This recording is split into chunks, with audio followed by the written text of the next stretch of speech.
Почитувани, добар ден. Гостин во неделното интервју на Радио Слободна Европа е поранишниот министер за финансии и универзитетски професор господинот Никола Поповски. Господине Поповски, како влијае политичката криза врз економијата во Македонија? Политиката влијае врз економијата секогаш. Во моментот кога политиката доживува колапс, општата политичка состојба, така како во Македонија сега, например, криза, недоверба, немање институции, надолни движења, тогаш е логично дека тоа се прелева не само во економијата, но и во економијата можеби најмногу. Прво, внатрешниот пазар е дестабилизиран. Штедењето е дестабилизирано. Луѓето се плашат да штедат. Инвеститорите уште па помалку се спремни штедењето на граѓаните кое постои да го претворат преку банкарскиот систем во своји инвестиции. Ке застане или ке се намали штедењето, ке се намалат инвестициите, луѓето и што биле спремни да влезат во тоа, што значи дека ќе почне да лењави, да се омалаксува економската динамика, која и така е ниска, 2-3% за Македонија не е ништо. Па видете, ние во последниве 3-4 месеци на мала врата ни поминаа неколку странски инвестиции не во Македонија. Македонски инвестиции во странство. Ние веќе имаме одлив, имаше во здравството една инвестиција од 100-150 милиони долари во Бугарија. Тоа е знак дека некој својот бизнис веќе почна да го гледа во странство. Тоа е голем одлив на девизи од Македонија. И уште неколку во медиумите ке слушните од време на време сака да отвори фабрика во Бугарија, во Србија, во Косово. Што е тоа? Тоа е еден од сериозните знаци. Значи, ако домашниот пазар не ви е добар, бегате со капиталот надвор. И се замислете странци со свој капитал во Македонија. Што значи дека економијата многу ќе трпи од политиката. Институциите не функционираат. Регулацијата на макроекономијата е институционална во сите држави во светот. Институциите што ја регулираат стануваат нестабилни. Гледате кои луѓе ги водат ресорите. Помилувани луѓе. Луѓе тотално дискредитирани заради тоа што го правеле во својот мандат. Луѓе кои никој не ги познава, дуи внесе 5-6 министри, релативно млади луѓе со никаков бекграунд, така. Народната банка почна да се дискредитира како институција. Гувернерот веќе нема позицијата на општо прифатен, што беше на почетокот. Значи, гледам јас и во стручните кругови, веќе има дебати дали он добро ја води. Значи, дискредитирани институции. Тоа се го подкопува идниот економски раст. Приватниот сектор веќе подолго време се бори со намален обрт на пари и помалку работа. Како оваа криза влијае врз џебот на граѓаните? Значи, ликвидноста во приватниот сектор е намалена заради кризава, тоа го потврди и Народната банка и банкарскиот сектор.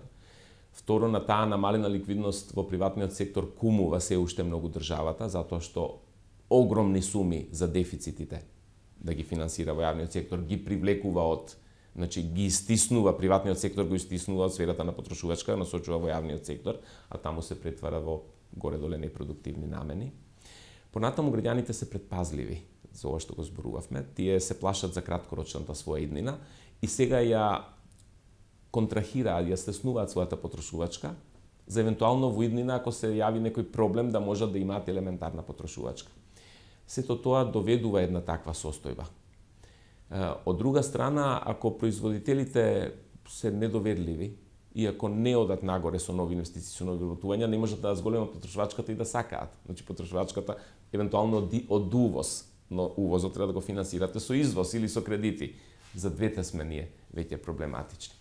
Што значи дека таа потрошувачката, очекувањата исто така не треба да очекуваме дека брзо нешто ќе се постигне. Дали мерките што ги презема Народна банка за облажување на последиците од економските проблеми се доволни?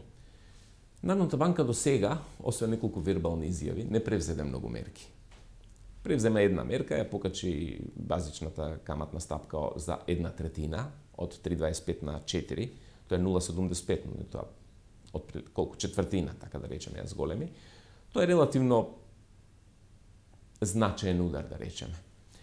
По моје видување, мислам дека сгреши Народната банка. Они може да употребат и друг механизам, малку да ги намалат девизните резерви, за да ги истиснат на пазарот очекувањата на луѓето за побарувачка на евра, особено, и долари.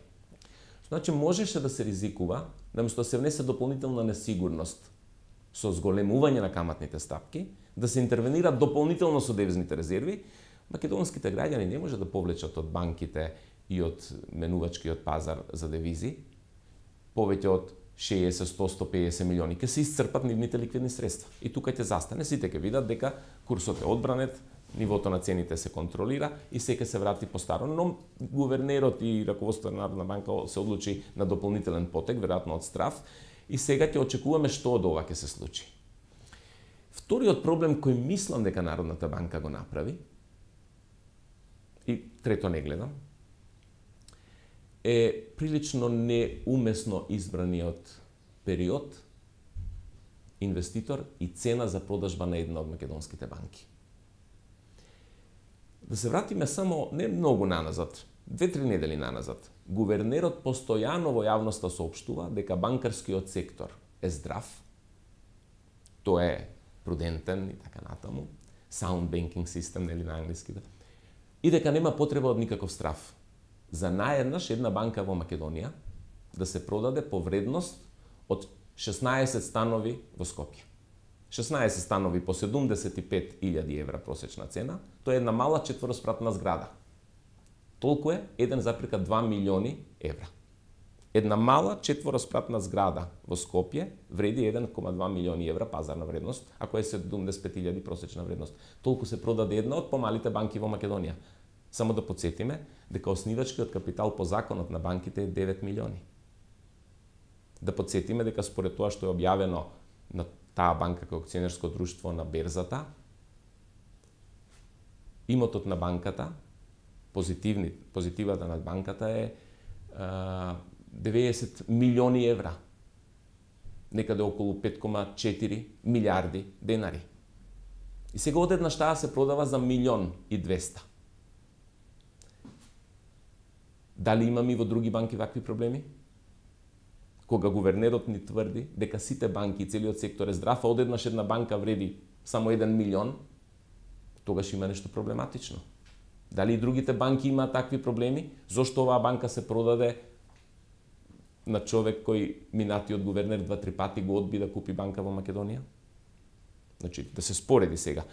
Знаете, тоа е мала несигурност во системот. Ако банката вреди само 1 милион евра, а има актива од 90 сметководствена, што се случува со таа банка? Што се случува со другиот банкарски систем? Што ќе помислат штедачите во таа банка? Значи, мислам дека Народната банка на 2 пати повлече погрешни потези. Не смееше во овој момент тоа со банката да го направи. Требаше да го одложи тоа. Дали се реални стравовите на граѓаните дека наскоро ќе плаќаат поголеми каматни стапки за кредитите? Да, каматните стапки се пазарна категорија. Народната банка си има регулаторна улога и она ја одреди својата каматна стапка. Од тука натаму банките ќе решаваат. Логично е да се очекува дека банкарските кредити и каматите на банкарските депозити би требало малку да се зголемат врз основа на тоа што се зголеми референтната каматна стапка.